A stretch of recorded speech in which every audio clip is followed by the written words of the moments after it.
rematch here from round number 2. And Spenser Clagg is on the play. He's going to suspend Search for Tomorrow off of a Forest.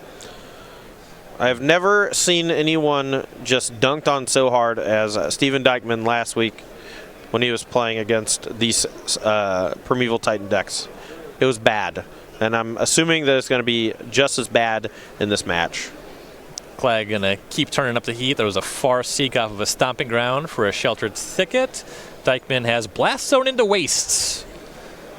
Chalice of the Void for 0 cast. It's actually a nice one, and Warping Well is actually a card that's picking up a lot more steam in these Eldrazi-tron decks, simply because it exiles both Emery, or sorry, I say both, but it exiles Emery, Urza, and Gilded Goose. All right, so here's some developments in Dykman's favor. That Warping Well catches Search for Tomorrow. Clagg casts Sakura Tribe Elder. Dykman spends his turn on Phyrexian Revoker. Clagg doesn't respond. So that turns off the Sakura Tribe Elder here. Now Clagg's still hitting some mana sources. Gets Arboreal Grazer. Now has 6 mana on the table. Maybe he's going to Titan. It looks like 1 card left over. Dykman's done what he can do, though. Yeah, but Dykman also stalled on lands. I assume that there was a bunch of mulligans here.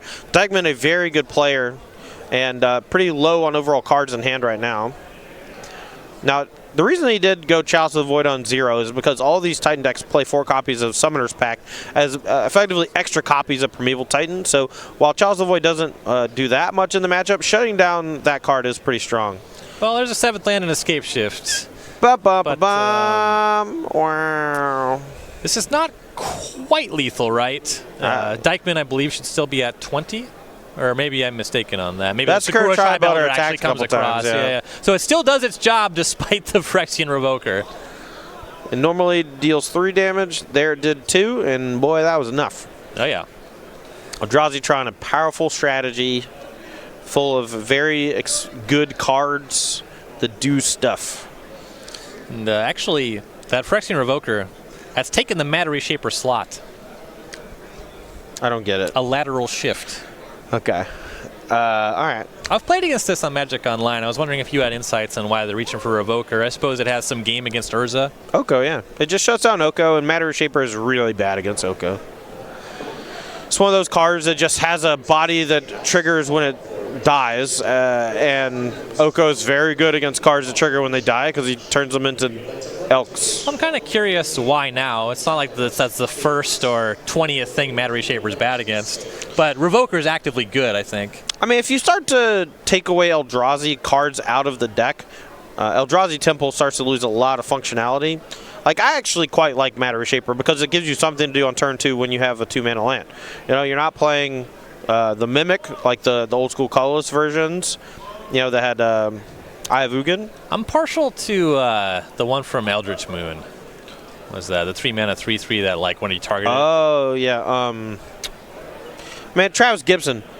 Oh, Travis yeah. Gibson he knows He plays Eldrazi all the time. Yeah, what's that 3-mana 3/3 Eldrazi that exiles? Eternal Scourge. There it is.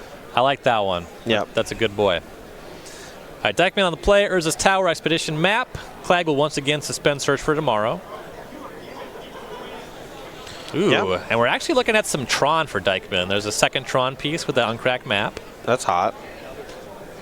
Could cast like 3 Phyrexian Revokers. It's a step up from 2 Matter Reshapers. Ooh, Phyrexian Revoker instead of cracking the map, I imagine naming Sakura Tribe Elder. This is time shifted, so there's no way of knowing, but I'm going to fill in the gap there. I think that's got to be the play. I would have laughed so hard if Dykman got his Expedition map blown up. Here's our Boreal Grazer. Clagg's going to play a mountain and another one off the Grazer. I'm actually really surprised that Dykman actually went for the Revoker there instead of just mapping into Tron. He must have just not had much to do with 7 mana. Just wanted to maybe get a little more pressure on the battlefield and potentially lock out that turn 2 Sakura Tribe Elder. So he uses the map on this turn, goes and finds the 3rd Tron piece, attacks with the Revoker, Grazer blocks. Post-combat Ballista for 1, but not going to clean up the Grazer with that. Yeah, it seems like a fairly inefficient use of a walk-in Ballista, but if that's the case, then I don't know why he would necessarily play it for X equals 1 there. Maybe wait till next turn to make it a little bit bigger, so a little more mana efficient that way. Now it costs 4 mana to put a counter on it. Clagg is going to fire off that Search for Tomorrow, and then the land for turn, Castle Garenbrig. That's all the way to Primeval Titan. Yeah, the Castle Garenbrig working perfectly with Primeval Titan has really supercharged a lot of these ramp-style decks. Just makes it so Castle Garenbrig is a land that effectively taps for 2 mana to cast exactly Primeval Titan. Puts him a little ways off of getting Valakut, but it doesn't take too long when you start attacking it with the Titan. Goes and finds Valakut and Field of the Dead. Now there's 2 mountains here. So that's 6 different lands by my count? Yep, he's basically just preparing for next turn. This turn, no value on either Valakut or Field of the Dead.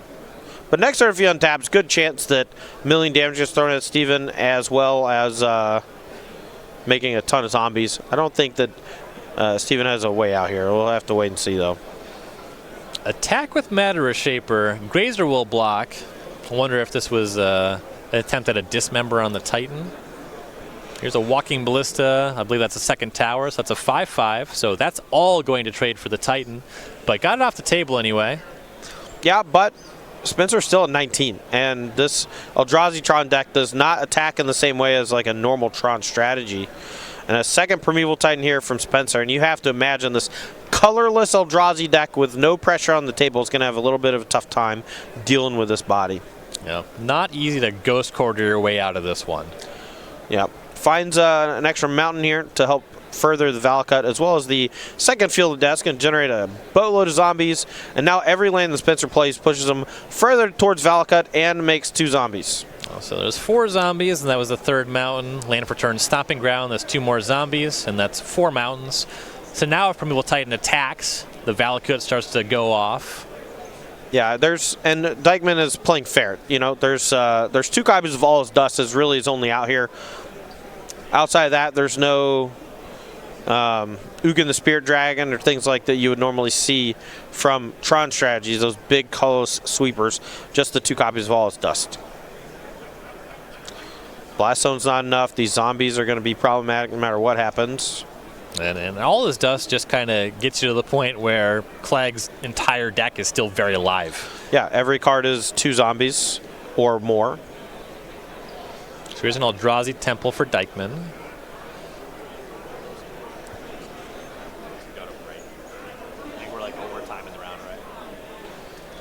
Another Phyrexian Revoker for Dykman. Don't like that one. An Expedition map and a pass. Not quite as powerful as Primeval Titan and 6 zombies. This is like one of those like moments before horrible things happen. Yeah, but moments before disaster. Yeah.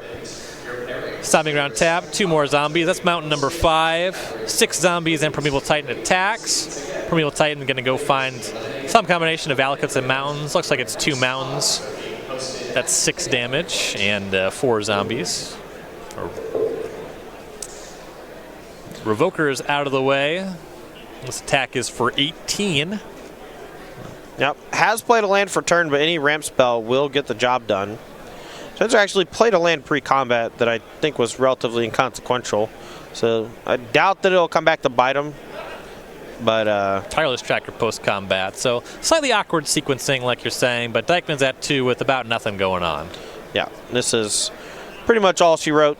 Dykman needs to have exactly All Is Dust and needs Spenser to never draw a mountain or a way to get a mountain, which seems pretty tough. And even if it's just any land, yeah, then he has to deal with zombies again. Yeah. Each individual zombie just lethal. Goes and finds a Ghost Quarter off the Expedition map. Not looking to give up.